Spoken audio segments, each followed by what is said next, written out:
ನೋಡಿ, ಇದು ನೋಡೋದಕ್ಕೆ ತಿಪ್ಪೆ ಗೊಬ್ಬರ ಥರ ಕಂಡ್ರೂ ಕೂಡ ಇದು ಕುರಿ ಗೊಬ್ಬರ ಅಲ್ಲ, ಮೇಕೆ ಗೊಬ್ಬರ ಅಲ್ಲ, ಕೋಳಿ ಗೊಬ್ಬರ ಅಲ್ಲ, ಹಸುವಿನ ಗೊಬ್ಬರ ಕೂಡ ಅಲ್ಲ.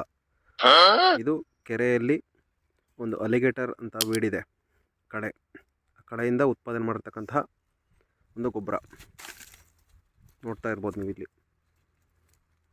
ಇದನ್ನು ನಾವು ಆರ್ಗ್ಯಾನಿಕ್ ಫಾರ್ಮಿಂಗಲ್ಲಿ ಯೂಸ್ ಮಾಡ್ತೀವಿ.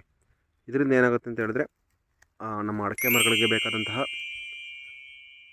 ಸೂಕ್ಷ್ಮ ಪೋಷಕಾಂಶಗಳು ಅಂದರೆ ಮೈಕ್ರೋನ್ಯೂಟ್ರಿಯೆಂಟ್ಸ್ ಮತ್ತು ಮುಖ್ಯ ಪೋಷಕಾಂಶಗಳಾದಂತಹ ನೈಟ್ರೋಜನ್, ಫಾಸ್ಫರಸ್, ಪೊಟ್ಯಾಷ್ ಯಥೇಚ್ಛವಾಗಿ ದೊರೆಯುತ್ತದೆ.